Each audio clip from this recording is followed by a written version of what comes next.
Drill machine দিয়ে pipe সিদ্ধি করে ফেলেছে, ওই যে দেখেন। তো এটা আমরা সমাধান করে দেব, আপনাদের সম্পূর্ণ দেখাবো। দেখেন ড্রিল মেশিন দিয়ে পাইপ সিদ্ধি করে ফেলেছে। তো আমরা এটা কিভাবে সারি এটাই আপনাদের ভিডিওতে দেখাবো।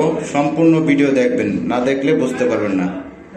এই যে সুপারগুলো দিয়ে আমরা নিজস্ব আমাদের একটা প্লাস্টিক দিয়ে আমরা পেস্ট করে নিচ্ছি। পেস্ট করে তারপর আমরা এই যে লিকের জায়গায় মাইরা দিতেছি, একবারে লিক বন্ধ হয়ে যাবে।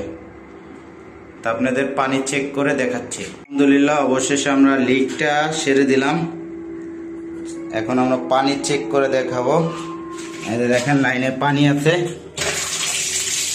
এই যে লাইনে পানি আছে, কিন্তু আমাদের ড্রিলের মাধ্যমে যে সিদ্ধিটা হয়েছে ওই সিদ্ধি দিয়ে পানি বাইরে না। দেখেন আমরা কিভাবে কাজটি সমাধান করলাম। শেষে আমরা এই জায়গাটা পুটিং করে দিচ্ছি, যেটুকু ভাঙছি এই যে পুটিং করে ফিনিশিং দিয়ে দিচ্ছি।